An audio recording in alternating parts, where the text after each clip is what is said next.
Halo, selamat malam pemirsa TVRI dimanapun Anda berada. Kehadiran perempuan dalam berbagai sektor memiliki peran penting bagi pembangunan negeri ini.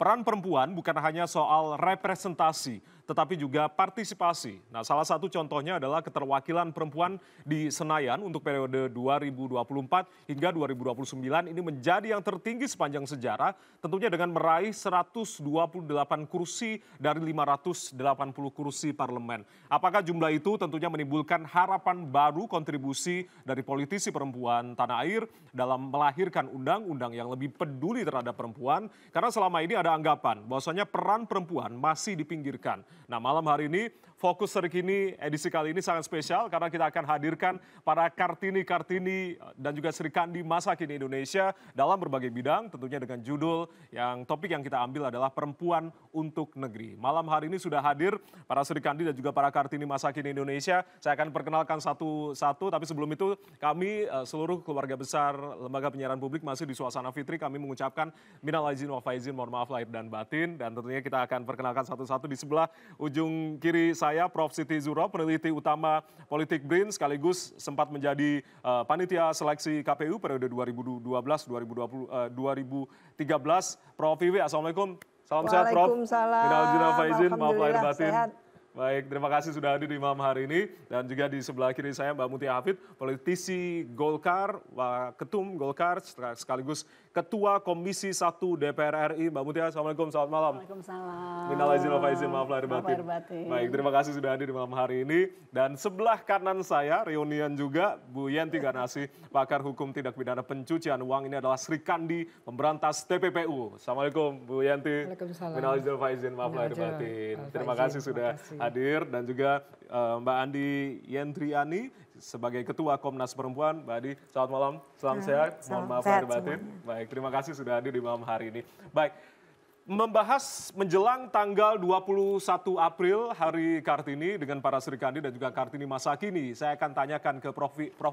Kalau berbicara terkait dengan perjalanan panjang para perempuan Indonesia dalam politik Indonesia sudah berlangsung sejak zaman era Raden Kartini, lalu juga kemudian mungkin sebelumnya Cut Nyak Dien juga. Tapi apa sebetulnya menjadi tantangan perjalanan dari peran perempuan dalam dunia politik tanah air hingga saat ini?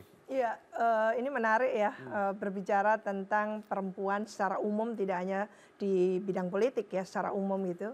Bahwa memang dari masa ke masa ada dinamikanya di situ. Jadi dinamika perempuan, perjuangan perempuan dalam katakan gitu ya, meletakkan dirinya secara proporsional, secara berperan penting, itu menurut saya menarik sekali. Jadi kaum perempuan ini sebetulnya tantangannya tidak hanya internal dirinya, tapi juga faktor-faktor eksternal. Di internal itu sering kita mendengarkan dulu kala itu bahwa ya udah perempuan nggak usah pendidikan tinggi, cukup gitu ya.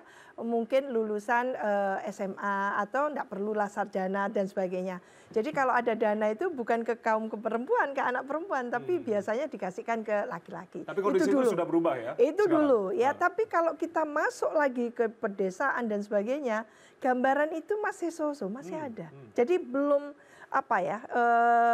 lepas sama sekali. Jadi itu antara lain yang masih ada, dan sementara dikatakan bahwa sebetulnya mungkin budaya kita atau ada faktor yang dimana mungkin tradisi budaya kita yang tidak mengedepankan kaum perempuan. Tidak juga. Ya. Jadi saya sendiri sebagai anak paling kecil di keluarga besar saya 9 orang gitu ya, yang karena anak bontot biasanya diproteksi dan sebagainya, tergantung kita. Jadi kita struggling hard untuk katakan mencapai gitu ya, cita-cita yang tinggi, dan kelebihan perempuan itu harus memang diberikan pendidikan yang tinggi gitu ya. Lah ini yang kita struggling hard untuk meyakinkan di internal rumah tangga keluarga kita itu bahwa kita perempuan mampu. Nah, eksternal biasanya lebih-lebih lagi, luar biasa gitu. Sering kita itu disubordinate gitu ya, di look down gitu ya, dalam mungkin di sekolah, mungkin juga waktu di perguruan tinggi. Ya udah, kalau kita itu ya kaum perempuan ya jadilah seksi konsumsi, seolah seperti itu gitu. Kita tidak pandai menjadi ketua, siapa bilang? Jadi ini ketuanya Komnas HAM perempuan gitu ya. Ketua Komisi 1, bangga banget saya, luar biasa. Ini Sri Kandi Betawi ya, top ini luar biasa. Mbak Prof kita, itu bukan ahli hukum tata negara tapi pencucian uang, jarang sekali itu kan gitu. Jadi semua asumsi-asumsi yang menyulitkan seolah-olah perempuan tidak proper untuk menduduki jabatan itu sekarang itu dibatalkan. Nah ini tergantung kita di internal keluarga besar kita mampu meyakinkan itu kepada keluarga, demikian juga di eksternal. Jangan gampang roboh kita. Jadi perempuan terus menunjukkan gitu ya di eksternal juga bahwa kita mampu, kita bisa. Karena Tuhan itu pada dasarnya memberikan otak kita itu sama.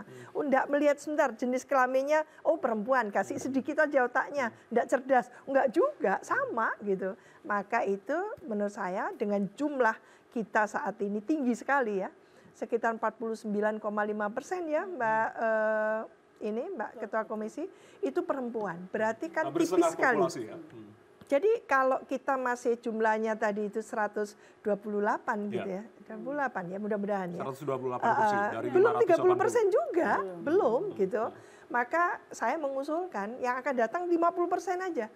Berarti kelihatan gitu. Kalau 30% masih didekati 20-an persen kan gitu. Begitu 50 bingung kita, 30-an harus mencapainya kan gitu. Itu pun kalau kita hitung-hitung lagi, kira-kira yang terindikasi di situ dinasti politik atau politik kekerabatan atau nepotisme masih banyak jumlahnya. Jadi tidak semua perempuan itu punya peluang sebetulnya. Lah peluang itulah silahkan diberikan kepada kaum perempuan. Lah inilah yang menjadi tekad kita bagaimana equality gitu ya. Duduk sama rendah, berdiri sama tinggi, kesempatan yang sama bagi perempuan yang memiliki kompetensi itu yang harusnya mulai diberikan. Oke, bicara peluang yang tentunya harus ada kesamaan begitu karena melihat potensi yang sangat luar biasa tadi. Dalam konteks kesetaraan gender, saya akan ke Mbak Mutia. Mbak Mut, kalau berbicara terkait dengan kesetaraan gender di dunia politik, ketika terjun di dunia politik begitu, apakah juga apalagi angkanya 128 kursi, tadi Profi memang belum 30% begitu ya. Dalam artian apakah juga ini ada harapan untuk kemudian nanti akan memperjuangkan produk atau undang-undang yang mungkin pro perempuan atau seperti apa sebelum? Terima kasih Prof. Siti Zuhro sudah kasih semangat. Karena memang di politik itu perempuan berat sekali, betul. Dan tadi itu sebenarnya kita pakai angka 2019. Jadi angka 2024 ini turun, Mbak. Turun ya? Jadi turun. Jadi kita sebelumnya 22%, kita sekarang 19,5%. Jadi artinya memang pemilu ini ya bukannya naik, kan kita harapkan dari pemilu ke pemilu itu jumlah perempuan naik. Kecuali yang sedang gugatan di MK gitu, tapi di luar itu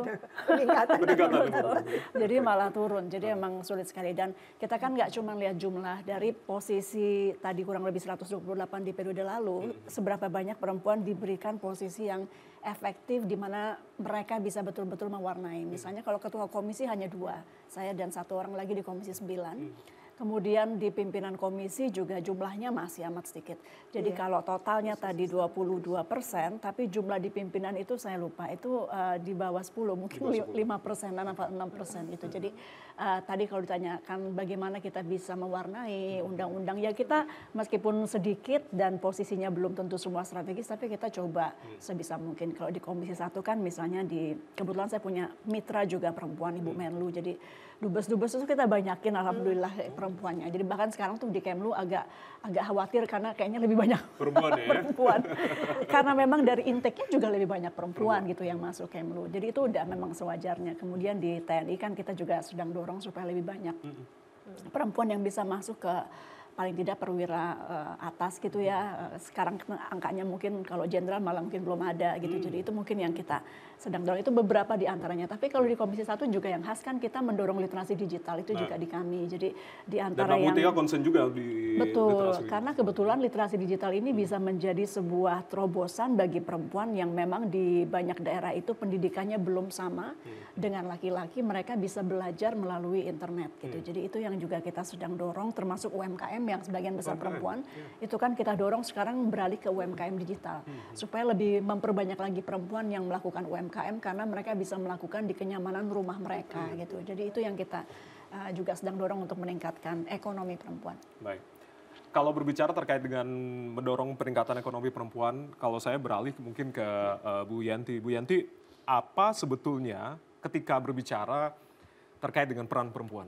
Anda dicap sebagai Serikandi penegak TPPU, apalagi pemberantas tindak pidana pencucian uang dan juga korupsi begitu. Nah, pandangan Anda ketika melihat sejumlah rentetan kasus korupsi di Indonesia dan tidak sedikit pula dengan keterlibatan oknum perempuan di dalamnya. Begitu. Iya, kalau saya berbicara melihat ketatanegaraan kita ya, politik dan lain sebagainya itu yang paling mendasar adalah bahwa semua program termasuk peningkatan ekonomi itu harus disertai dengan pemikiran jangan sampai terjadi kejahatan ekonomi. Nah ini yang saya ya sorry to say ya, percuma mau ngobrol program ini bahkan peningkatan ekonomi, tapi aturan-aturan baru yang membolehkan sekarang semuanya digital dan sebagainya.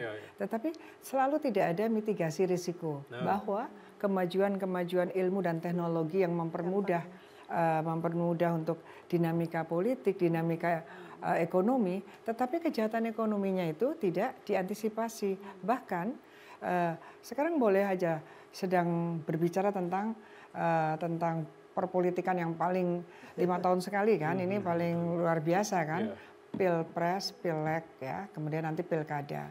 Yang paling mendasar adalah jangan sampai ada hasil kejahatan ikut mendanai kegiatan itu. Karena kalau sudah ada kejahatan ekonomi di sana, apapun yang kita inginkan untuk negara ini maju, apalagi kalau kita juga ingin mendorong perempuan, ya karena sudah maju sebetulnya. Tapi di sisi lain perempuan itu kan sangat kuat.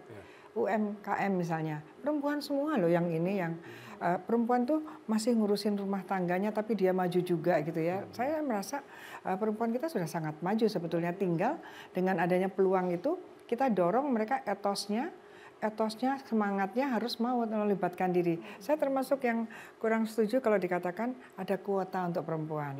Itu menunjukkan bahwa kita memang tidak sejajar. Nggak usah pakai kuota, harusnya kita capai itu semuanya. Tapi menurut secara internasional kan memang harus ada itu ya. Walaupun secara pribadi saya tidak ingin kita tidak disetarakan. Ya kita harus bergerak seakan-akan sendiri. tidak ada konsep kesetaraan ketika ada kuota khusus untuk perempuan. Itu begitu. ada pemanjaan menurut saya ya menurut saya. Jadi itu membuat kita tidak struggle. Boleh ya? Mohon maaf. Mungkin itu dianggap sebagai bridging, tentatif ya. Jadi bukan untuk permanen.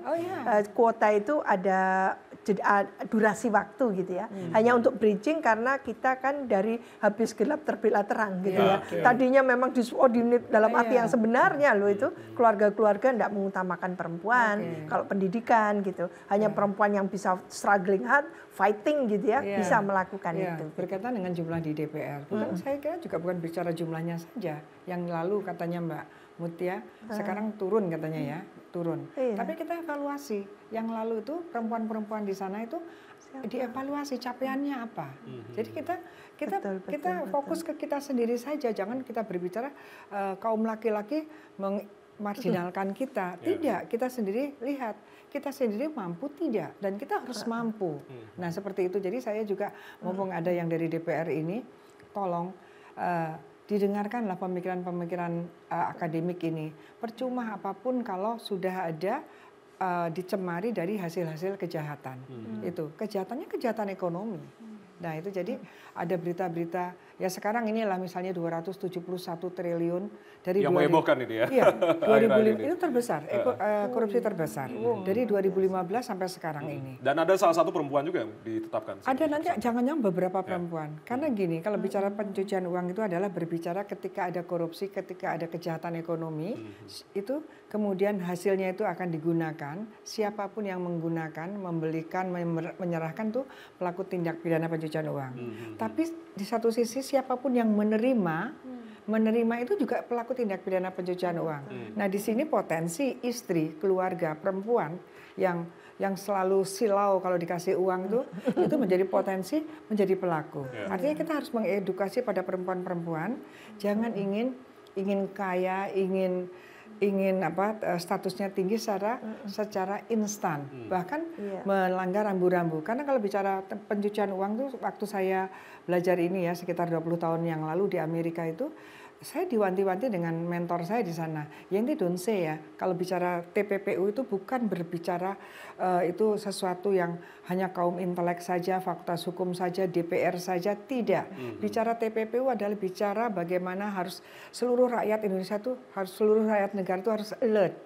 Bahwa jangan main-main terima uang begitu saja, kemudian dia pamer, kemudian dia flexing, Bahkan yang paling menyedihkan adalah masyarakat ketika melihat seseorang itu penampilannya, profilnya luar biasa itu tidak timbul pemikiran bahwa dari mana ya uangnya. Bahkan lembaga yang harusnya mengawasi, mencurigai bahwa mereka melakukan transaksi pun nggak jalan.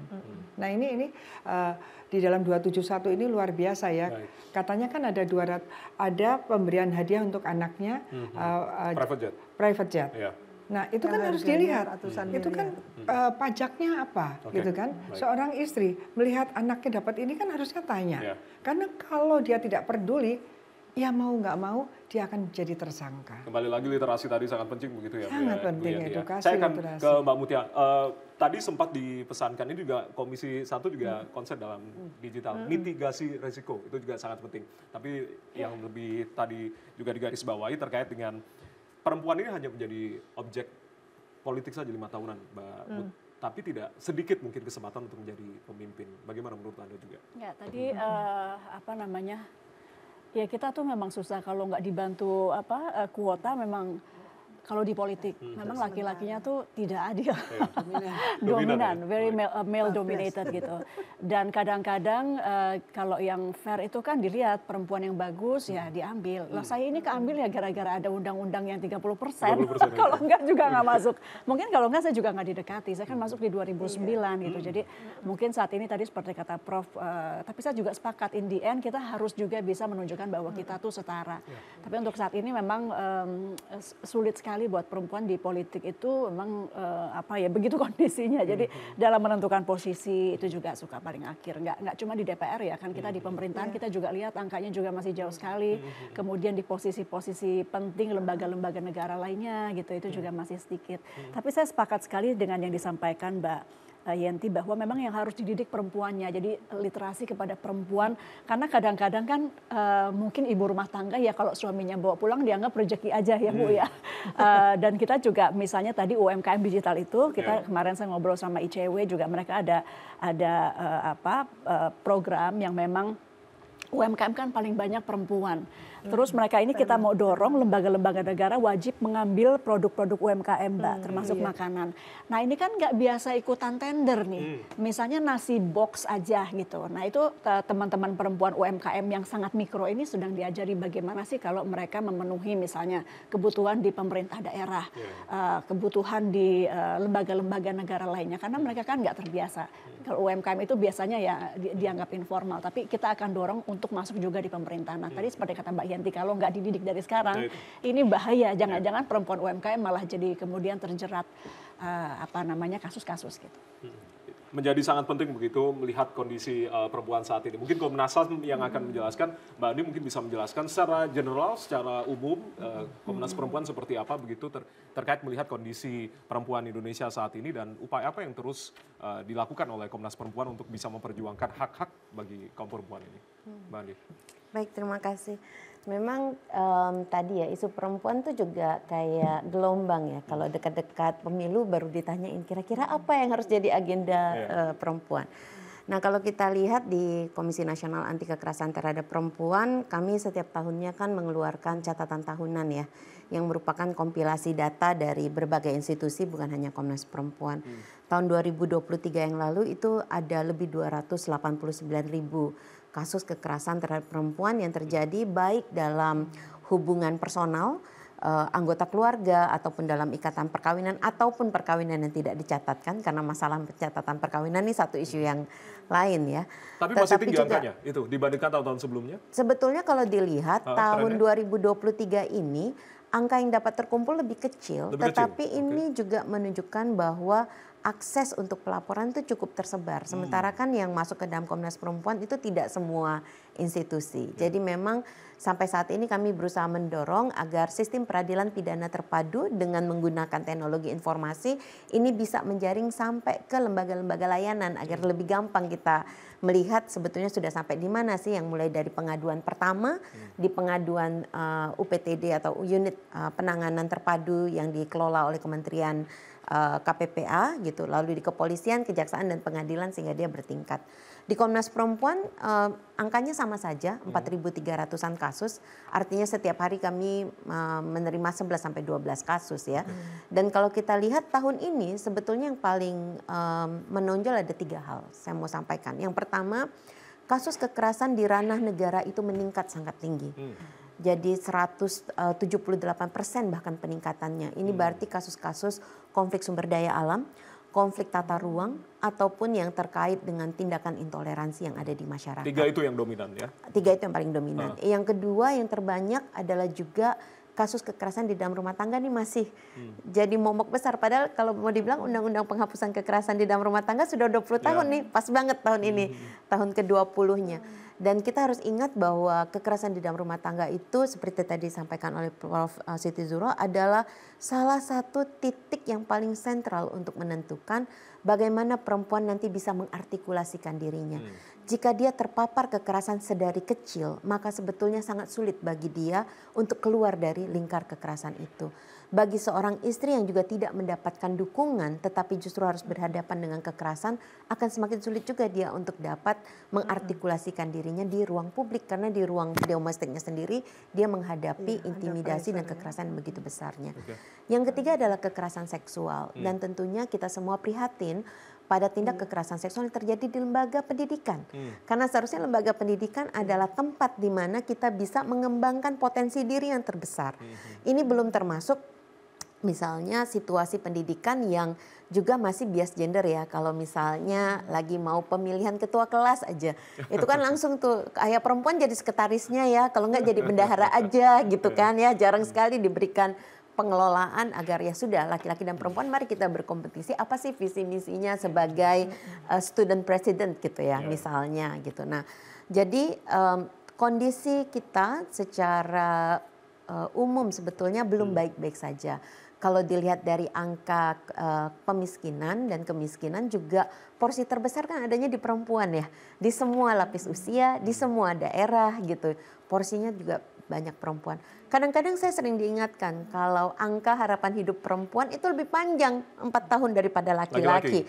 Jadi seolah-olah oh berarti perempuannya lebih sehat, lebih bahagia dong. Tapi tidak benar juga karena angka yang usia yang panjang itu berarti durasi penderitaannya bisa jadi lebih panjang juga. Ya kan? Apalagi sekarang kan disampaikan bahwa generasi di bawah itu daya topang terhadap orang tuanya itu lebih kecil. Gitu. Daya topang secara ekonomi, daya topang secara spiritual, daya topang secara psikologis itu juga lebih kecil. Nah, jadi usia yang lebih panjang itu, harapan hidup yang lebih panjang bagi perempuan bisa jadi berarti juga penderitaan yang lebih panjang. Miris tapi sekali saya, ya, Mbak, ya? Iya, tapi saya setuju bahwa tidak berarti perempuan semuanya korban. Perempuan juga punya agensi. Tetapi perempuan butuh kemudahan khusus dan juga tindakan-tindakan afirmasi agar dia bisa berkompetisi dengan setara. Nah, ini yang sebetulnya dijamin di dalam konstitusi kita. Selain hak untuk bebas dari diskriminasi, dia itu seperti dua sisi dari mata uang yang sama. Bebas dari diskriminasi dan juga hak atas kemudahan khusus itu. Bisa sifatnya ad hoc, bisa sifatnya permanen, tergantung pada apa tantangan yang dihadapi. Karena kita bicara perempuan juga dalam lapisan yang berbeda. Kayak misalnya perempuan kawan-kawan yang di pelosok, di ujung kepulauan akan sulit tuh untuk mencapai sampai posisi di DPR RI gitu misalnya kan. Atau juga yang dengan disabilitas dan juga dengan tantangan-tantangan khusus lainnya. Oke, secara umum tapi dalam kondisi tidak baik-baik saja. Anda tadi mengatakan begitu ya. Baik, nanti kita akan bahas kembali terkait peran apa kemudian yang untuk kemudian ditekankan kepada para serikandi masa kini Indonesia untuk kemudian lebih menunjukkan taringnya begitu dan berkontribusi terhadap negeri ini. Usai jeda kami akan kembali, tetap bersama kami.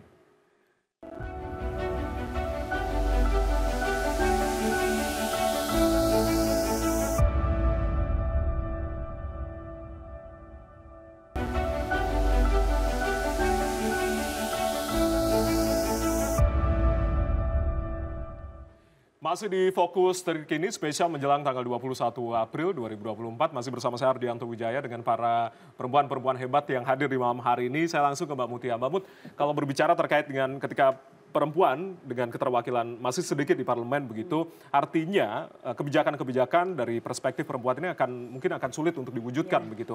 Tapi apakah kurangnya keterwakilan perempuan di parlemen, di Senayan khususnya begitu, apakah ini juga diakibatkan dari akses perempuan terhadap politik yang mungkin masih kecil atau seperti apa sebetulnya? Pertama gender perspektif dulu ya. Jadi sebetulnya gender perspektif itu nggak harus isu-isu perempuan nggak harus dibawa oleh perempuan sih. Nah sayangnya di Indonesia ini memang bapak-bapaknya belum terlalu aware gitu dengan isu-isu perempuan, belum terlalu peka. Sebetulnya kalau di negara maju ya udah akhirnya isu perempuan pun bisa dibawa oleh laki-laki gitu. Jadi nggak harus perempuan. Kemudian kenapa sih perlu ada perempuan? Yaitu tadi kita ingin supaya ada keterwakilan karena kan memang sistem demokrasi artinya keterwakilan. Jadi memang harus ada keterwakilan. Tidak hanya perempuan tapi ethnicity, kemudian agama. Saya tuh yang meyakini bahwa di DPR ya harus ada beragam itu semua gitu.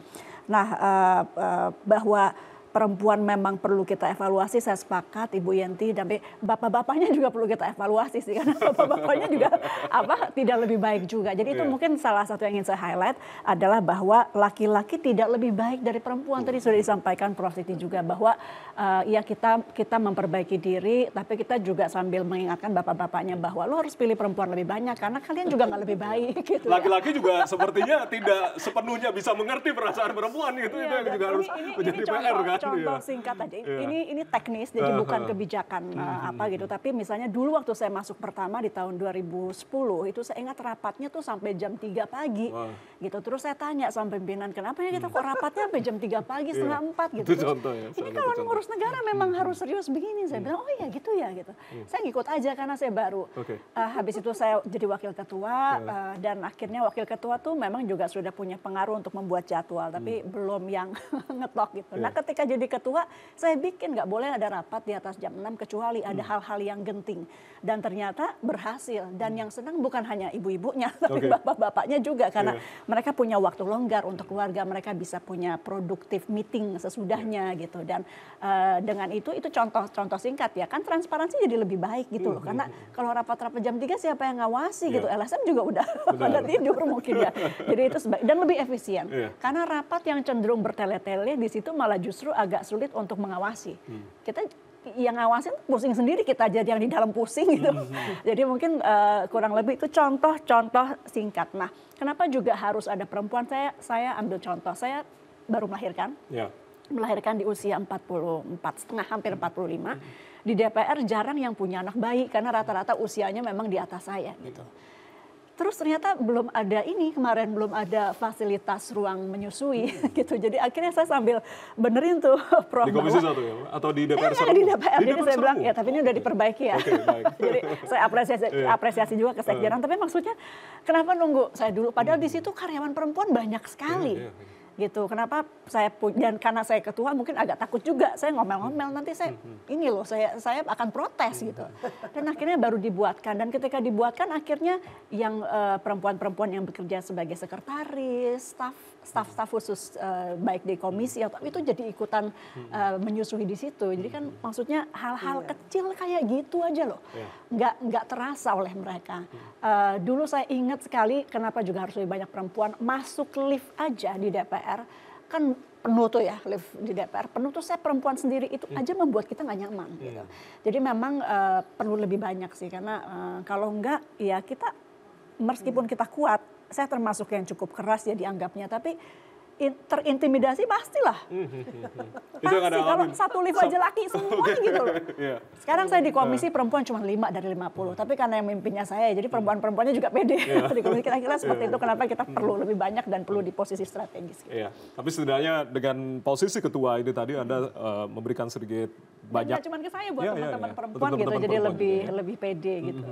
Saya langsung ke Bu Yanti. Bu Yanti sempat menjadi ketua Pansel KPK pada tahun berapa pada saat itu untuk kepemimpinan sekarang ya, 2019 sampai dengan berlaku.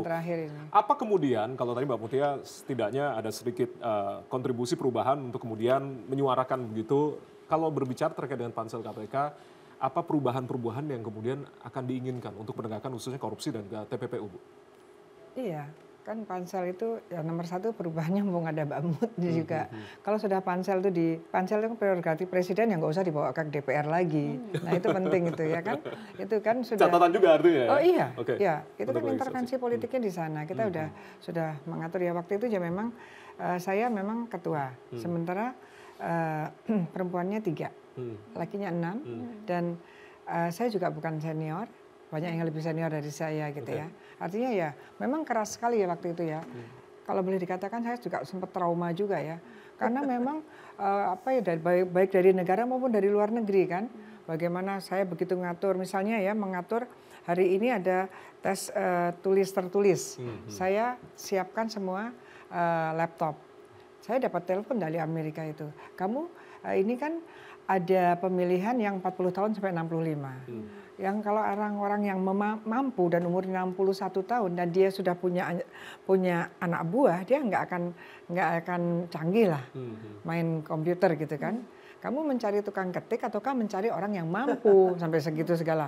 Tengah malam saya tanpa memberitahu pansel yang lain, saya langsung ke Seknek siapkan kertas-kertas supaya kita betul-betul memberikan kesempatan supaya tidak dikatakan bahwa ini memilih orang yang mampu komputer gitu ya. Itu jadi tekanannya juga luar biasa. Tapi saya waktu itu memang merasa nggak ada bedanya saya sama laki-laki Mbak. Kalau saya nggak pernah merasa terintimidasi, saya nggak peduli lah. Sering sekali saya dalam suatu apalagi dunia saya kan dunia kejahatan ya, meskipun saya nggak jahat ya, ya narkoba, korupsi ya kan. Bagaimana waktu itu kalau Mbak Mutia tahu, ada Yak masuk ke Benoa yang bikin MLA Kapolri dengan Amerika itu ya saya yang menyampaikan bahwa kita bergeningnya sekian dan kemudian mau di speaker untuk FBI yang mau naik gitu ya. Saya sampai kalau saya mungkin menginginkan nggak usahlah terintimidasi. Bahkan saya kalau udah bekerja secara profesional, saya sudah bahkan tidak ingat lagi bahwa saya itu perempuan gitu ya. Karena kita kan memang tidak adu otot kan. Kita ya kadang-kadang juga sih.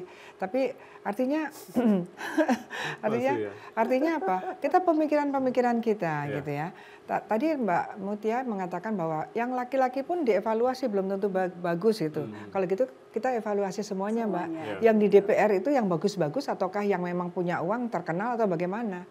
Nah ini yang kita pikirkan. Karena kan anggota DPR itu kan adalah ya ini di pembicaraan publik sudah banyaklah terdengar siapa yang di sana. Tidak semua orang yang mampu berpikir baik tapi tidak punya uang bisa ke sana. Itu tidak bisa dinafikan lagi. Yang ke sana tuh siapa? So kita berpikir yang ada di sana yang katanya disampaikan sendiri tunjangannya besar ini tapi tidak ngapa-ngapa kan Mbak. Hanya berapa dari 500 sekian itu? Berapa orang yang kita kenal? Nah, apakah hanya kuota, hanya sekedar angka yang duduk di sana memenuhi yang nanti ketika kita memerlukan voting hanya itu yang diperlukan kan bukan itu. Itu juga suatu keprihatinan juga bahwa saya sebagai seorang perempuan berbicara ya tentu saja saya berharap semoga yang bisa bisa masuk ke sana adalah kebanyakan perempuan karena perempuan itu sendiri memang berharga untuk bisa sejajar dengan laki-laki. Saya selalu mengatakan gitu. Sama ketika ada pengalaman itu waktu saya ketua pansel, saya mengatakan ya siapapun kalau memang perempuan bisa ya oke. Tapi memang dari komunitas perempuan mengatakan memang ada memang pemudahan ya, memang harus ada kuota perempuan gitu ya. Yang saya pribadi mengatakan bagaimana tanpa kuota kita itu bisa memenuhi apa yang kita harapkan. Syukur-syukur kita bisa mendominasi laki-laki ya. Yang Mbak Mut mengatakan laki-laki juga belum tentu benar gitu. Belum tentu lebih baik dari perempuan. Of course itu banyak sekali contohnya ya. Tapi belakangan memang saya sedih sekali banyak sekali kejahatan-kejahatan di mana yang saya tidak berpikir perempuan malah bisa menjadi paling jahat di antara kejahatan itu yang terjadi. Bahkan mungkin lebih jahat, mungkin bisa jadi gitu ya. Bisa jadi lebih jahat, bahkan intelektual aktornya, bahkan dia pura-pura. Termasuk juga belakangan ya, ada sesuatu yang kebablasan ya. Perempuan itu bagaimanapun juga seperti apaan majunya, dia punya sisi yang menurut saya sangat kuat, yaitu kelembutannya, yaitu kekuatannya dia sebagai perempuan yang sangat kuat, di mana keadaan seperti apapun dia masih bisa bertahan. Laki-laki belum tentu bisa. Sorry, nggak usah ngelawan. Siap. Saya siap dong di sini. Ya kan gitu ya. Artinya itu kan artinya perempuan tuh memang kita ingin mendorong perempuan tuh sejatinya itu sesuatu makhluk yang kuat sekali. Nah, tinggal kita mappingkan saja di mana sih pelemahan-pelemahan sehingga perempuan tidak bisa masuk ke sana.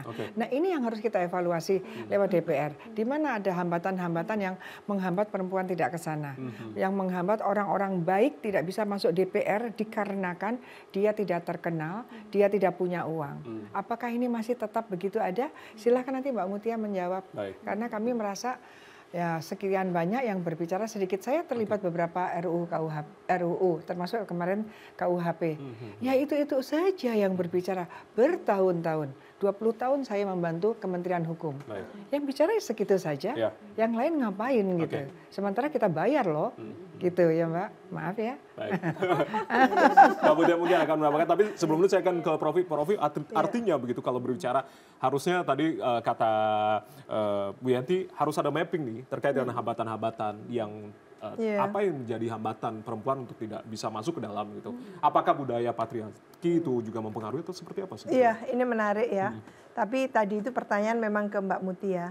Untuk menjelaskan itu DPR ini kan partai politik. Jadi kalau awalnya partai politik tidak punya keberpihakan untuk merekrut perempuan-perempuan untuk dikader gitu kan. Ini kaderisasi, promosi kader kan gitu. Itu harus terukur benar gitu. Kapan perempuan ini memang dikader dan akan dipromosikan gitu. Bukan atas nama nepotisme, bukan atas nama yang macam-macam gitu. Jadi mestinya ada kaderisasi yang dilakukan proaktif oleh itu tidak partai jalan politik. di internal partai? Kurang, jadi kurang ya? proaktif gitu. Proaktif itu headhunter dia. Jadi mencari. Nggak mungkin lah orang sehebat katakan Prof. Yanti itu terus ngelamar saya mau masuk partai, nggak mau dia. Tapi harus proaktif, ditanya ke kampus, ke organisasi perempuan, siapa yang bisa kita sedang mencari gitu ya, perempuan dengan kualifikasi untuk duduk nantinya di komisi 1, 2, 3 dan sebagainya. Itu dipetakan oleh partai politik. Jadi kita mintanya itu untuk perempuan. Ada yang memang dia proaktif sendiri, ada yang headhunter untuk tokoh-tokoh tertentu, untuk sosok-sosok tertentu. Lah ini yang penting lah, baru saya ini bantuin partai politik ya. Sepengetahuan saya seperti itu. Jadi harus di partai politik dulu, nggak ujuk-ujuk ke DPR, nggak ada, nggak bisa gitu loh. Kaderisasinya jalan ya? Iya, ya? itu jadi bagaimana hak otonom kader sebagai kader perempuan itu bisa gitu ya. Lah beliau sudah terbiasa menjadi jurnalis dan pemberani, kasusnya kan begitu. Karena pemberani ya nggak peduli dia, dan suka lupa saya perempuan kan gitu.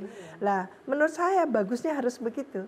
Perempuan yang sudah terjun ke ranah publik, khususnya politik, jangan terlalu merasa saya perempuan, saya harus diprotek, dan jangan. Ya sudah lupakan aja, jual aja profesionalitasnya, kompetensinya. Dengan cara benar, saya setuju perempuan itu kelebihannya adalah fitrahnya sebagai perempuan itu bisa dipercaya. Bisa dipercaya. Itu kelebihannya, kekuatan perempuan ada di situ. Karena perempuan tuh going into detail, yang kayak gitu itu menjadi ranah yang nggak bisa ditawar. Jadi sosok seorang istri, seorang perempuan, seorang ibu gitu ya, itu pastinya asosiasi orang itu punya integritas, punya kejujuran gitu. Masa perempuan koruptor gitu kan? Jadi aneh kan gitu. Nah ini, jadi itulah. juga banyak begitu perempuan.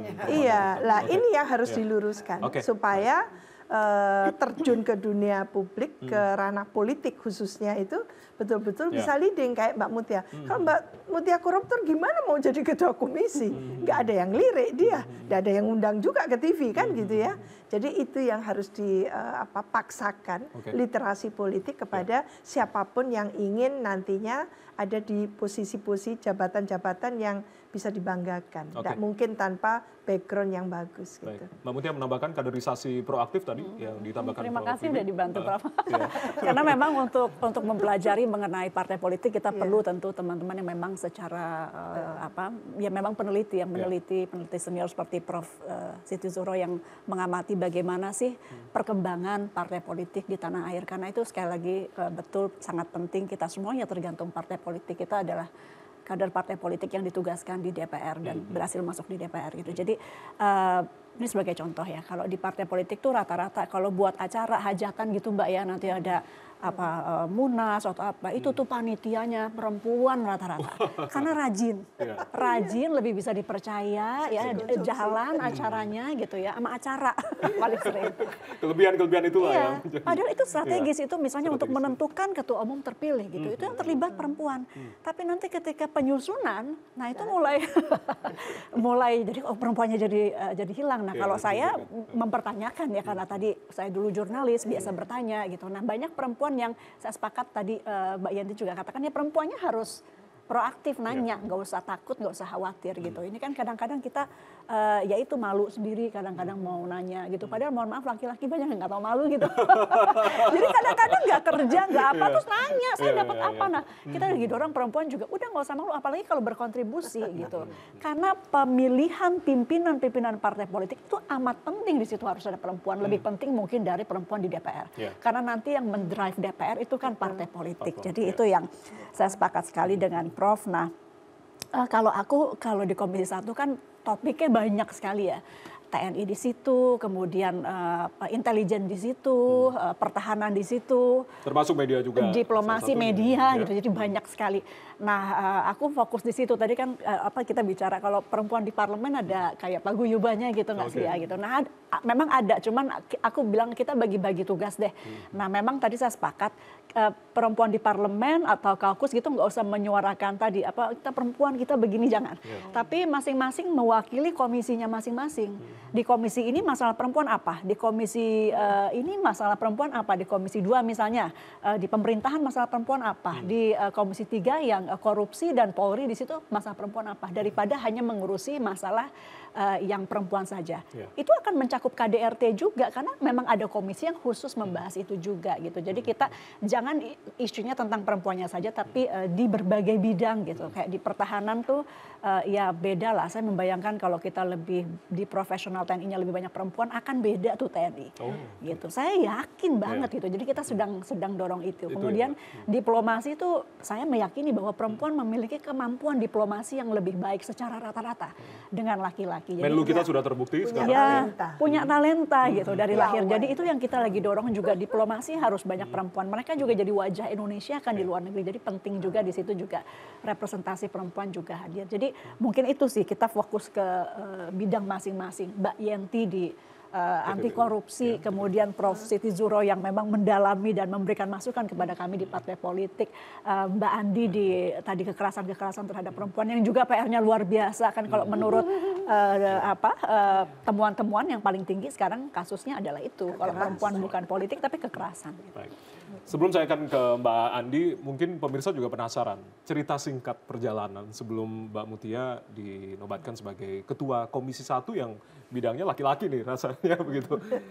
Ceritanya singkat seperti apa? Mungkin pemirsa juga ingin Mbak Mutia berbagi begitu ya. Singkat saja Mbak. Tapi. Jadi pertama nggak ujuk-ujuk ya. Banyak yang bilang jadi orang lihatnya ketua komisinya aja. Saya waktu itu masuk anggota biasa. Kemudian saya wakil ketua Badan Kerjasama Antar Parlemen namanya. Jadi yang mewakili parlemen di forum-forum internasional. Saya di situ sudah pimpinan itu di periode pertama akhir. Kemudian periode berikutnya saya wakil ketua Komisi 1 gitu. Jadi baru di periode kemarin ketua Komisi 1. Jadi yang perlu diingat adalah bahwa itu tuh berproses. Jangan teman-teman kemudian terutama yang politisi muda yang sekarang banyak, yang perempuan berpikirnya bahwa yang lompat-lompat kata perempuan itu. Itu tuh satu-satu saya pelajari. Kalau enggak saya nggak akan berani megang posisi ketua. Kan ketua tuh fraksinya ada 9 di Komisi 1, kebetulan banyak pimpinan parpol, banyak juga pimpinan fraksi. Jadi mereka juga kadang bukan ngelihat perempuannya sih, tapi juga akan ngelihat bahwa oh ini orang nggak ada pengalaman. Jadi kadang-kadang perempuan juga suka gitu ya, merasa terserang gara-gara perempuan. Nggak juga, kadang mereka nyerangnya berbagai dimensi gitu. Perempuan juga mungkin, terus kemudian usia. Saya waktu itu ketua komisi termuda karena 41 tahun ketika dipilih. Terus kalau aja nggak ada pengalaman, udah habis deh saya. Karena minoritasnya perempuan dan muda. Untungnya mereka paham bahwa ini udah di sini gitu. Luar biasa tekanan ya. Tapi yang milih waktu itu partai, jadi bukan saya yang ya partai di situ yang milih. Baik, oke. Jadi maksudnya cerita di belakangnya saya kurang paham. Oke, menarik tapi ceritanya Mbak Mut. Tapi nanti saya akan tanyakan ke Mbak Adi, salah satu tantangan perempuan untuk bisa memisahkan diri dari budaya patriarki. Usai jeda kali kita akan kembali, tetaplah bersama kami di Fokus Regina TVRI, kami kembali saat lagi.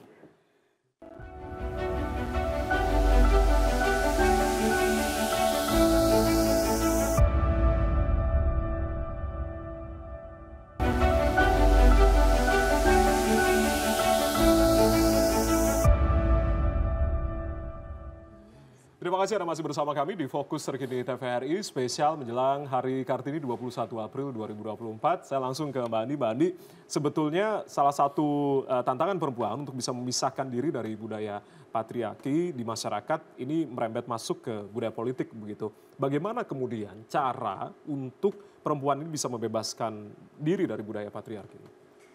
Kalau menurut saya kalau budaya itu kan sesuatu yang udah di dalam alamnya ya. Jadi memisahkan diri itu sesuatu yang sulit sebetulnya. Karena dia akan dipengaruhi sedari kecil sampai nanti meninggal dunianya gitu.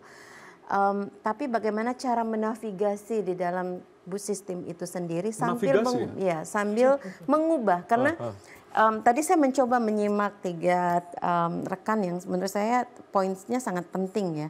Jadi yang pertama misalnya kita masing-masing dari kita memiliki pengalaman yang sifatnya umum tapi juga punya sesuatu yang sangat personal. Karena kita ini mungkin 4 kami ini berada dalam suasana kebatinan keluarga yang juga berbeda. Yang menempatkan perempuan itu punya kesempatan sedikit sama dengan yang laki-lakinya. Tapi secara umum yang lainnya belum tentu demikian. Karena kita bisa lihat misalnya pada indeks-indeks yang lain ya, seperti gap pendidikan gitu. Rata-rata lama sekolah perempuan kan tetap lebih pendek daripada rata-rata lama sekolah laki-laki. Sekalipun harapan lama sekolah perempuan ini meningkat dari waktu ke waktu. Kita lihat juga di universitas sekarang banyak yang perempuan gitu. Tapi ekspektasi orang tua menyekolahkan anak perempuan dengan menyekolahkan anak laki-laki bisa jadi beda. Anak perempuan itu banyak ya yang masih kayak sepantas-pantasnya untuk dapetin pasangan yang lebih baik dengan cara bersekolah yang lebih tinggi. Sedangkan yang laki-laki tetap saja dia dalam posisi yang diharapkan untuk menjadi pemimpin gitu misalnya. Nah, tidak gampang juga bagi perempuan untuk bertanya karena dari kecil perempuan itu dididik untuk submisif, untuk patuh gitu, untuk jangan banyak. Belum lagi secara umum pendidikan kita memang lebih banyak menghafal dan mendikte. Jadi kalau murid tanya, kenapa matahari cuma 1? Bisa aja dijawab gurunya, ya karena dari sananya memang cuma 1. Tidak akan dijawab, oh di antariksa ini sebetulnya ada banyak loh surya-surya yang lainnya meskipun tidak di galaksi kita gitu. Karena dia akan menuntut kecerdasan lain ya, keterampilan lain dari guru untuk menjawab. Jadi bertanya itu bukan sesuatu yang natural. Bertanya itu sesuatu yang harus diupayakan. Sama dengan menyimak. Kita itu belajar menyimak juga sulit. Kita mendengarkan tapi belum tentu menyimak gitu. Nah, karena pengalaman hidup kita berbeda, sistem budaya yang patriarki itu begitu besarnya dan strukturnya yang bisa kita ubah. Misalnya kalau perempuan banyak bertanya, bisa jadi ada stigma di lapisannya bilang perempuan sih banyak tanya gitu ya. Stigma-stigma yang muncul, saya juga nggak enak untuk menyebutkannya. Karena itu dia membutuhkan lebih banyak orang untuk bilang enggak loh, bertanya itu boleh. Karena kalau laki-laki bertanya dianggapnya proaktif, oh ini ingin tahu gitu. Tapi pada perempuan belum tentu yang sama. Dan kadang-kadang dia sangat subtil, bentuknya itu gestur. Dia bukan sekedar pernyataan gitu. Nah itu yang juga harus dibereskan. Gimana caranya? Jumlah yang banyak tadi dengan kuota tadi diharapkan membantu proses itu. Mungkin di lapisan tertentu akan berbeda suasana kebatinannya. Saya akan membayangkan nih kalau di Komisi 1 di DPR RI secara secara umumnya tentu akan beda dengan cara orang di Musrembang Des melakukan gestur itu, gitu misalnya. Nah, tapi hal yang lain juga perlu diperbaiki. Misalnya, saya masuk dengan isu kekerasan seksual. Kekerasan seksual di ruang kerja itu juga menyulitkan perempuan, dan kekerasan seksual di ruang kerja yang paling banyak bentuknya kan pelecehan seksual atau eksploitasi seksual. Pelecehan seksual sifatnya bisa fisik, bisa non fisik. Eksploitasi seksual itu karena relasi yang sangat timpangnya sampai si perempuan ini bahkan tidak berani melaporkan kasus yang dia hadapi dengan kekhawatiran akan kehilangan pekerjaannya. Nah, tapi di saat yang ketika kita bisa menyediakan ruang kerja yang aman dan nyaman, bebas dari kekerasan seksual itu, mungkin kita juga memberikan ruang afirmasi tadi untuk kepemimpinan perempuan. Nggak ada yang berani nyolekin Prof. Yanti, saya yakin ya. Tapi saya yakin ini. Tapi kalau untuk teman-teman yang lain belum tentu kejadian yang sama gitu. Hal yang lain adalah tadi, saya setuju tidak ada. Isu perempuan tuh bukan hanya tentang KDRT, tentang yang langsung ya pelindungan pekerja rumah tangga yang sudah 20 tahun stagmat di itu ya di DPR RI misalnya, tapi semua isu termasuk misalnya digitalisasi. Saya ingat revisi Undang-Undang ITE itu ya, kalau di Komnas Perempuan kami memang berusaha untuk mengatasi celah hukum karena consensual production, produksi materi seksual yang konsensual itu tidak sama dengan yang ketika dia didistribusikan gitu, dan kita punya jurang hukum di sana. Tapi misalnya Undang-Undang Pertahanan Keamanan, kami juga melakukan review berbasis pada pengalaman perempuan dengan pendekatan keamanan yang sekarang, pertahanan keamanan yang semungkin perlu diperbaiki. Bahkan kami dalam beberapa kali diskusi juga meminta agar ada penguatan kode etik ya, misalnya ini kan kode terkait untuk pelaksana aparat di lapangan gitu. Karena misalnya kalau pasukan perdamaian Indonesia itu kan selalu dapat jempol ya, wah ini paling baik di ini. Saya bilang bagaimana kalau kita bisa mengatasi tindakan-tindakan yang juga kita pelajari dari konteks Indonesia dulu ketika ada penempatan aparat itu bisa menimbulkan dampak-dampak yang tidak kita inginkan gitu misalnya. Nah, proses ini mungkin harus dimasukkan, termasuk misalnya revisi pengadilan militer. Kami tetap propose bahwa kasus-kasus kekerasan yang tidak masuk dalam operasi militer itu perlu diselenggarakan di pengadilan sipil gitu, bukan di pengadilan. Jadi ada hal-hal yang sebetulnya memang dia bukan isu perempuan, tapi dia membutuhkan perspektif berbasis pengalaman perempuan yang memang berbeda dari pengalaman laki-laki karena kita berada dalam sistem budaya tertentu, dalam sebuah struktur tertentu yang memungkinkan suara-suara yang marginal itu betul-betul tidak terdengar dari proses perencanaan perumusan kebijakan. Oke, banyak sebenarnya yang digarisbawahi oleh Mbak Andi kepada Mbak Mutia, mungkin bisa menambahkan terkait apa yang tadi sudah diungkapkan. Ada juga masukan, beberapa pertanyaan terkait dengan ini yang ada hubungannya dengan Komisi 1 juga, Mbak Mutia. Silakan. Dikit aja sebelum yang lain dari dua-dua nanti kita dengarkan juga. ITE benar sekali Mbak. Jadi itu namanya ITE, tapi korbannya tuh paling banyak perempuan. Istri-istri yang dilaporkan oleh suaminya menggunakan undang-undang ITE gitu. Datang ke saya cerita, dan memang akhirnya di situ kan relasi kuasa karena si suaminya ini lebih secara ekonomi lebih kuat dan lain, istrinya di penjara. Ada yang tiba-tiba diambil dari rumah orang tuanya, padahal mereka apa saya lupa sudah pisah atau bagaimana. Ya gitu. Jadi undang-undang ini memang betul sekali paling banyak dampaknya dan korbannya itu adalah perempuan. Kemarin kita udah revisi yang dari pemerintah Mbak, tapi jujurnya memang ini belum banyak. Jadi ada beberapa pasal yang direvisi, tapi sesungguhnya menurut saya juga bukan di undang-undangnya saja, tapi di pelaksanaannya. Jadi kadang-kadang kita tahu ini nggak bisa kena undang-undang ITE, tapi polisi tetap ambil gitu.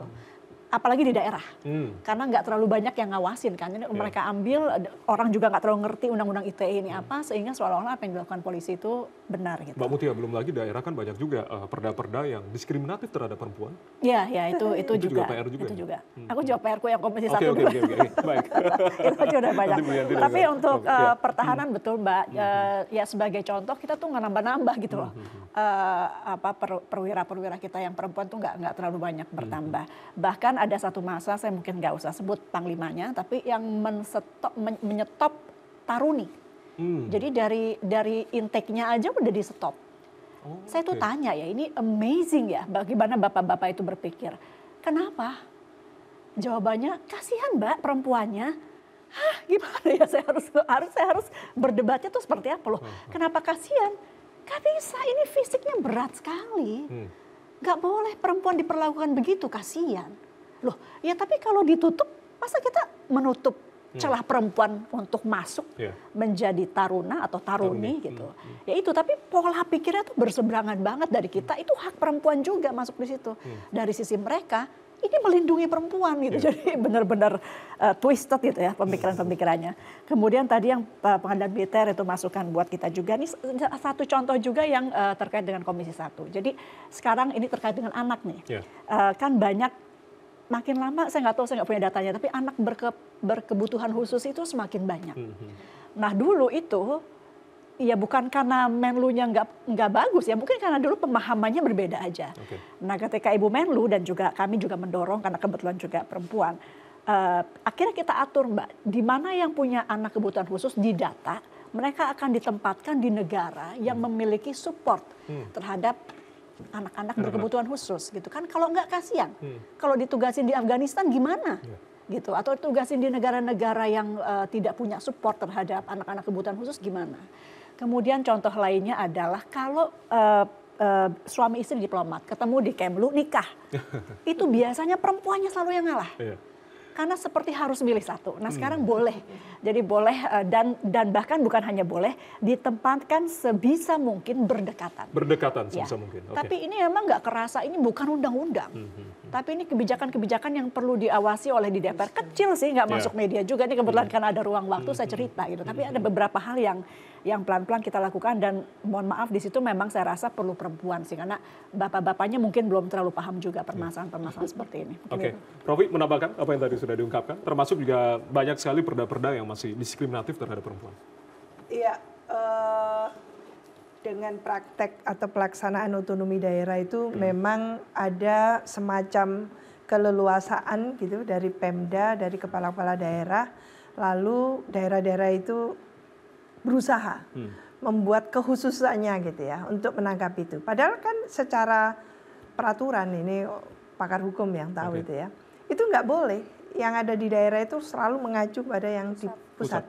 Nggak boleh. Maka semua perda bermasalah istilahnya waktu itu dibatalkan oleh Kemendagri ya.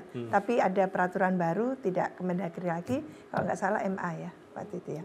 Nah jadi sudah berkurang dari ribuan perda, yang paling banyak itu sebetulnya retribusi. Jadi yang melanggar istilahnya itu perda bersyariah, yang bahkan tidak jauh-jauh di Aceh, di sini Banten kalau nggak salah ya, ada kan itu. Jadi perempuan tidak boleh keluar malamnya itu jam berapa gitu ya. Itu tidak masuk akal. Terus di Aceh luar biasa tuh perempuan, wah itu kena dera hukum cambuk dan sebagainya gitu ya. Jadi ujung-ujungnya perempuan yang kena gitu kan. Lah ini yang mungkin kalau DPR ini kan fungsinya legislasi, membuat undang-undang, memprotek perempuan melalui undang-undang. Lah ini bagaimana menyadarkan agar perlakuan terhadap kaum perempuan itu juga proporsional lah gitu ya, tidak mensubordinate tapi juga tidak lalu memanjakan seolah-olah perempuan minta diprotek banyak hal, tidak seperti itu juga. Karena ternyata ya dengan sistem yang sama tidak semua perempuan itu lumpuh layu ketika kena apa ya, tradisi, budaya, peraturan. Ada yang fight, bisa gitu ya. Kita ini termasuk yang fight. Saya termasuk anak bungsu yang disayang-sayang, nggak boleh keluar rumah itu sebetulnya. Apalagi saya orang Jawa Timur, ibu saya Jawa gitu ya. Yang apa ya, percaya betul anak bungsu itu adalah miliknya ibu. Nanti soalnya nanti nggak bisa, seolah-olah seperti itu. Jadi saya itu bagian yang harus dengan ibu saya, tapi saya fight untuk itu. Lah karena saya Muslim gitu ya, itu dipercayakan kalau merit ya sudah dengan suami. Kok dilalah nikah dengan orang Betawi yang santri juga. Wow, strict banget juga gitu ya. Tapi alhamdulillah sudah dengan suami. Jadi ibu saya tidak mengekang saya lagi. Tapi tetap saja saya mau sekolah lagi, cari beasiswa sendiri dan sebagainya. Jadi kalau perlu kita itu juga bergerilya untuk bagaimana kita membuat peluang itu sendiri, kesempatan itu kita gunakan untuk achievement kita, kan gitu. Nah ini akhirnya nanti diakui dan dibolehkan. Jadi saya sudah merasakan bagaimana ketatnya ikut orang tua sendiri gitu ya, karena saya anak bontot gitu ya, diprotek, lalu menikah dengan santri gitu ya. Dan tidak banyak peraturan yang dibolehkan sebetulnya. Tapi begitu saya struggling dan di LIPI itu memang fungsional kan. Mau tidak mau kita harus achieve diri kan gitu. Nah ketika itu sudah dipercaya, longgar itu semuanya peraturan. Dan kita harus trusted, percaya, bisa dipercaya bahwa aktivitas kita keluar itu bukan main mata dengan macam-macam, tidak. Tapi memang lurus seperti itu. Maka ketika kepercayaan itu ada, kita mendapatkan standing itu enak gitu. Jadi wajah kita tadi itu kan, umurnya dipanjangin tapi penderitaannya justru lebih banyak. Insya Allah saya tidak menderita karena dipercaya tadi itu. Harapan kita semua ya, baik. Nanti saya akan minta tanggapan dari Bu Yanti seperti apa. Usai jeda kita masih ada satu segmen singkat. Usai jeda kami akan kembali. Tetaplah bersama kami.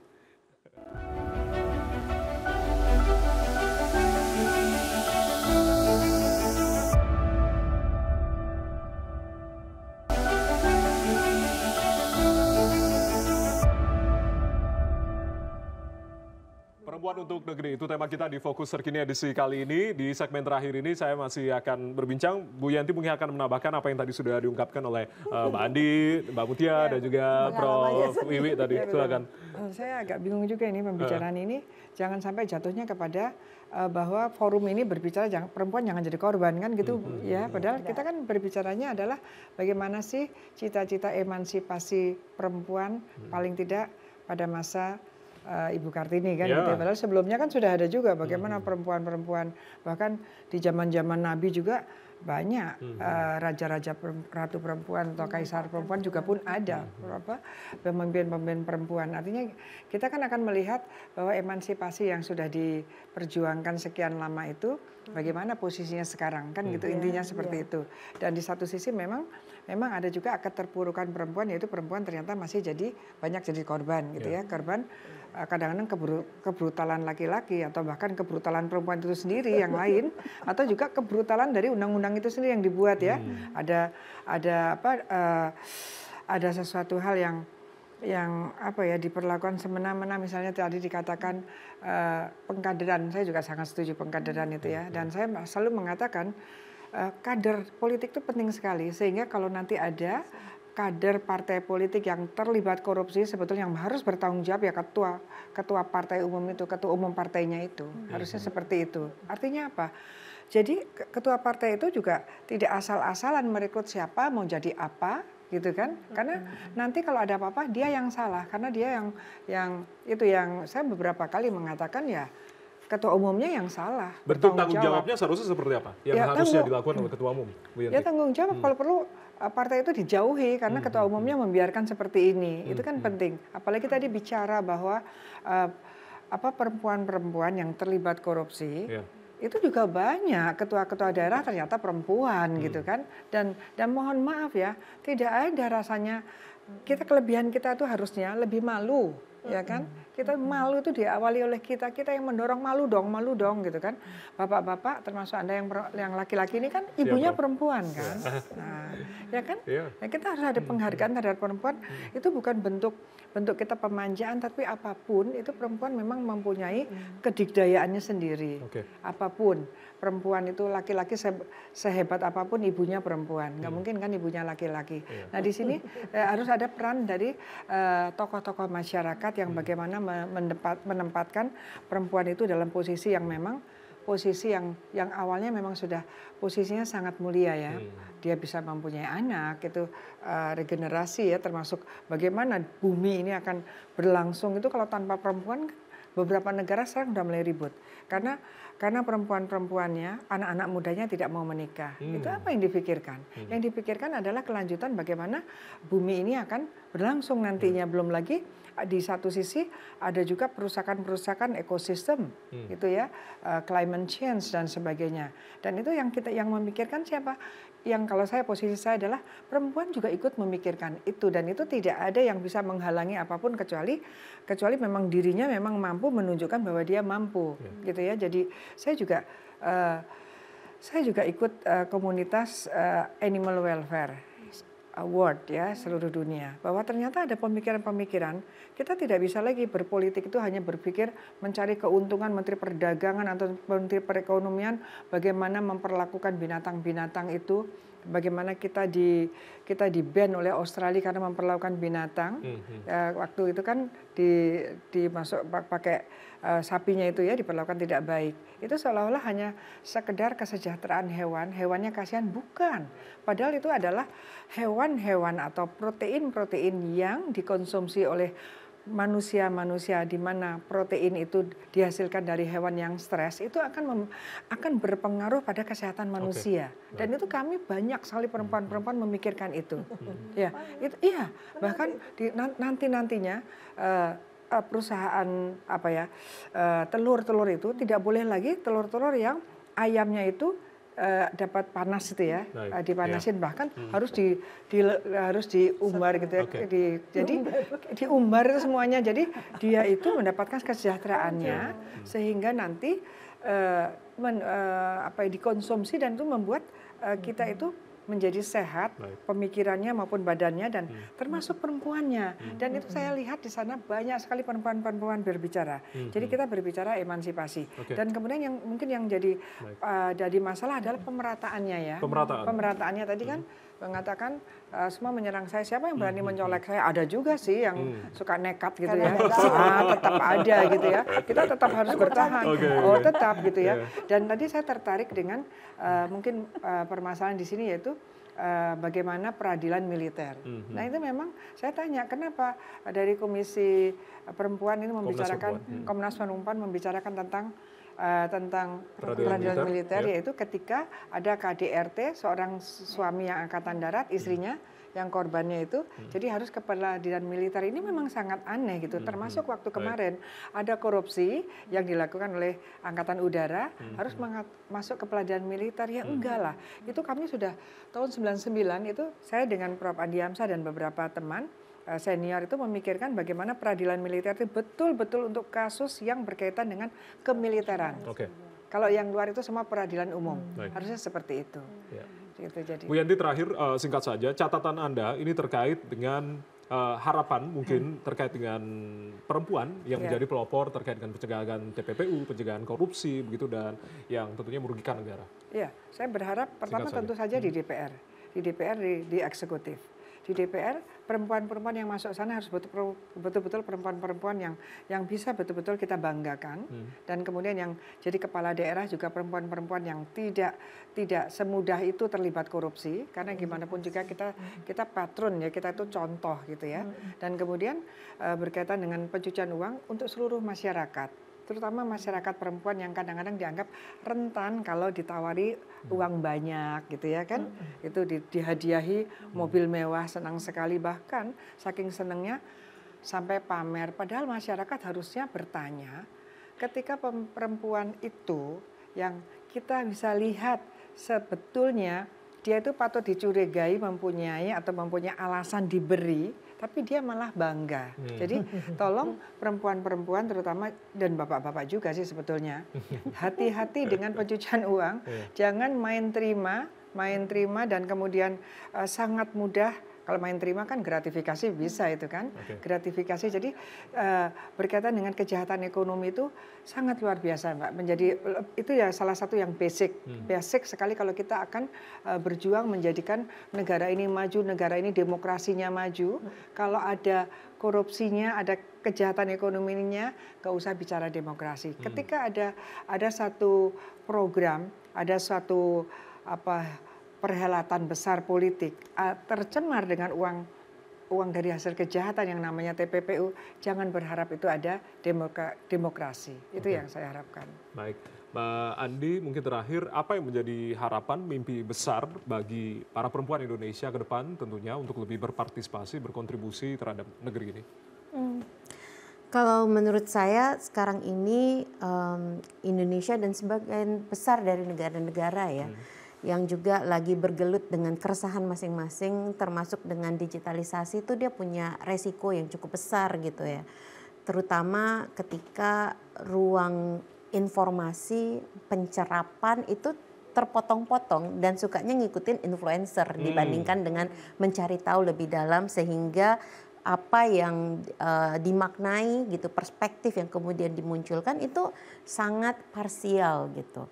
Jadi saya sungguh berharap ada sebuah terobosan tata kelola pendidikan kritis kewargaan gitu. Kenapa saya bilang tata pendidikan kritis kewargaan penting? Karena Indonesia ini ada satu studi nih Mas. Jadi Indonesia itu termasuk negara yang paling panjang pendidikan tentang pemerintahan. Paling panjang pendidikan tentang pemerintahan sebagai subjek pendidikan. Tetapi isu kewargaan itu paling sulit untuk diimplementasikan karena bentuknya itu kayak itu menghafal apa itu otonomi khusus, bagaimana dia diterapkan. Tapi apa sebetulnya makna kewargaan? Karena otonomi khusus itu kan seharusnya mendekatkan layanan publik gitu, misalnya memperbaiki tata kelola yang dulunya sentralisasi gitu misalnya dan seterusnya. Jadi kita butuh menimbulkan tadi pendidikan kritis yang membuat orang mau bertanya, tapi bertanya itu harus dengan kemampuan menyimak, bukan cuma bertanya sekedar pengen nanya, bukan cek-cek ombak juga gitu ya, dan ataupun sekedar pengen tampil gitu, bukan itu. Tapi bertanya yang genuine, yang kritis, yang disertai dengan kemampuan menyimak sehingga dia bisa kemudian berkontribusi secara konstruktif dalam kerangka kewargaan itu. Dan kerangka kewargaan itu juga mendekatkan dia pada pemahaman kebinekaan. Perempuan itu bahkan sebagai perempuan tidak tunggal. Ada perempuan yang berbeda akibat usianya. Yang lansia dengan yang sangat muda akan beda dengan yang generasi yang 20-35 gitu misalnya. Kebutuhannya akan berbeda sekali gitu. Dan juga tentang tadi itu kecukupan, saya pikir ya. Kita harus punya batas di mana kita harus tahu ini tidak boleh. Ini yang boleh, ini yang tidak boleh gitu. Ini cukup untuk kita bisa memaknai hidup yang lebih bermakna dan keberlanjutan hidup yang bermartabat dan sejahtera, termasuk lingkungan hidup, karena dia nggak bisa kita habiskan hanya untuk hari ini. Kita harus membayangkan untuk generasi-generasi berikutnya. Saya membayangkan kalau ada terobosan itu, maka kita akan bicara lebih panjang. Afirmasi kita itu bukan soal kuota 30%. Afirmasi kita adalah tentang bagaimana mengelola kebinekaan pemahaman, kebinekaan pengalaman, kebinekaan memang ruang-ruang hidup kita yang memungkinkan satu kelompok dengan kelompok yang lain memiliki akses yang berbeda, gitu. Jadi dengan cara itu, dan saya percaya dengan kepemimpinan perempuan ya, kalau dia diberikan bukan saja ini kesempatan yang sifatnya tokenistik ya, tadi kan ya karena dia anaknya siapa, istrinya siapa gitu, tapi betul-betul by merit karena dia punya kemampuan, tapi ditopang gitu dengan langkah-langkah afirmasi yang memungkinkan dia mendapatkan promosi itu, ditopang oleh bukan saja secara struktural tapi juga oleh orang-orang dalam lingkar terdekatnya dalam keluarga dan sebagainya. Dengan modal kepemimpinan itu saya pikir Indonesia akan bisa jadi bangsa yang lebih maju. Harapan kita semua tentunya ya. Saya ke Prof. Wiwi, kalau berbicara kepemimpinan secara nasional kita juga punya sejarah begitu, kita pernah punya sosok presiden pemimpin perempuan, Presiden Megawati Soekarno Putri. Apakah mungkin dalam rentang waktu sekitar 10 atau mungkin 20 tahun lagi hal itu bisa terulang atau seperti apa harapannya, Prof? Kita berpikir agak panjang sedikit tidak 5 tahun ke depan ya, tapi sampai 2045. 2045 dikombinasikan dengan era digital seperti ini dan juga bonus demografi. Bonus demografi kalau kita ambil yang dimensi perempuannya, maka harapan kita itu kalau partai politiknya diberikan jeda ya, jeda sebentar gitu, tidak mikirin pilkada serentak gitu kan. Jeda ini maksudnya jeda dalam artian? Jeda untuk membangun partai politik yang serius. Jadi untuk Indonesia ini kita butuh partai-partai yang berakar tunjang, berkualitas gitu ya, lalu bisa menopang sistem presidensial kita. Jadi bagaimana agar sistem presidensial itu ditopang oleh sistem multipartai yang sederhana, gitu ya, yang bisa mempertanggungjawabkan dia itu betul-betul memiliki mass political base, mampu menunjukkan partai tadi itu dia punya memang kandangnya untuk dipilih oleh rakyat. Jadi bukan klaim-klaim sementara, karena partai-partai seperti itu sudah membangun infrastruktur politik yang kokoh kan gitu. Maka kalau tidak, kebebasan berserikat yang diterjemahkan hanya sekedar membangun partai politik menjelang pemilu, ya, ini tidak bagus juga. Maka kita harapkan regenerasi kita itu serius akan tidak menimbulkan krisis kepemimpinan. Kita kan dari era Orde Baru ke era reformasi, seolah-olah kita nggak punya calon-calon pemimpin gitu loh. Karena apa? Selama Orde Baru itu memang semuanya dikooptasi, ormasnya, mungkin LSM-nya dan sebagainya, kampusnya gitu ya. Jadi tidak ada yang memberikan memiliki peluang yang dalam arti sebenarnya lah. Ini yang menjadikan kita tidak sehat. Maka ke depan memang kita harapkan ada kebaruan gitu ya. Kebaruan dalam hal bagaimana saya setuju sekali civic education is a must. Satu keniscayaan bagi kita. Melihat kita mengalami declining gitu ya. Sangat tajam dalam hal nilai-nilai. Kemuliaan nilai-nilai budaya kita, pendidikan budi pekerti itu kayaknya sudah tidak ada lagi. Maka itu yang kita menjadikan kita tidak jujur gitu ya. Masyarakat tidak jujur dan kita menyaksikan di pemilu saat ini yang namanya vote buying, politik transaksional marak sekali. Luar biasa. Bukan tadi dengan aling lagi. Lah, maka saya sangat setuju. Civic education, voter education, literasi politik gitu ya, yang sifatnya mencerdaskan dengan menggunakan iptekin yang canggih sekarang itu, sehingga menembus sampai ke akar rumput, ke aras paling bawah gitu ya. Kita punya kepentingan yang seperti itu. Oleh karena itu, khususnya kaum perempuan, kalau menurut saya optimis gitu ya, bahwa bonus demografi kita khususnya untuk kaum perempuan itu berdampak positif dengan cara-cara yang tentu kita punya Kementerian Perempuan juga ya, berjejaring dengan Kementerian Pemda dan tentu para aktivis LSM terkait dan sebagainya itu memformulasikan bagaimana kita mendobrak. Jadi tidak sekedar sosialisasi as usual, tapi mendobrak gitu ya. Jadi ada nuansa kebaruan di situ yang lalu menyadarkan kita semua bahwa kita perempuan Indonesia harus berubah dalam arti yang esensialnya, bukan sekedar kita kan orang muda sekarang senang healing gitu ya, baru kerja sedikit healingnya banyak gitu ya, sementara Prof Yenti aja enggak healing gitu kan. Intinya mendobrak untuk kebaruan itu tadi. Iya, kebaruan mindset tadi, terus bagaimana sense of belonging terhadap negara bangsa ini, memahami betul dan sebagainya. Jadi bukan generasi penikmat gitu, itu yang kita harapkan ke depan. Optimisme tetap ada ya untuk 2045. Baik, saya akan ke Mbak Mutia. Mbak Mut, artinya tadi meskipun optimisme tapi krisis kepemimpinan itu masih menjadi PR kita. Khususnya kalau berbicara terkait dengan partai politik, rasa-rasanya masih Bu Mega menjadi ketua umum parpol begitu, baru Bu Mega. Artinya untuk kemungkinan secara besar untuk kemudian perempuan nantinya akan menjadi sosok pemimpin nasional ataupun juga ketua partai politik begitu. Apa yang harus disiapkan? Apakah juga harus mendobrak ini tadi kebaruan tadi kata Prof Wiwi atau seperti apa? Jadi nggak usah langsung target ketua dulu deh ya. Apalagi gue tadi kata Prof Wiwi betul, panjang kita perjalanannya. Tapi yang paling utama tadi saya sepakat dan salah satu mimpi saya itu bagaimana menggabungkan literasi politik dengan literasi digital. Karena dua-duanya dunia saya gitu ya. Saya membayangkan dunia digital, new media yang adalah dunia baru, masih minim kesenjangan. Artinya kalau ini kan kita udah lama terbelakang nih dari sisi pendidikan dan lain-lain, tapi ini dunia yang baru. Jadi di situ harapan kita perempuan sama laki itu sama masih posisinya gitu. Sehingga disitulah ruang kita untuk kemudian lebih setara. Dan tapi kalau tidak seperti kata Mbak Andi itu parah juga, maksudnya bahaya sekali. Karena nanti justru digital itu digunakan untuk misalnya konsumeristik yang melibatkan banyak sekali perempuan yang sekarang sibuk menggunakan gadgetnya untuk belanja, bukan jualan gitu. Jadi kadang-kadang saya kalau ke dapil saya, ibu-ibu kan di Sumo tuh UMKM-nya kuat. Tapi mereka tuh banyak yang ya di internet itu lebih banyak belanja daripada menjual. Padahal mereka pelaku UMKM gitu loh.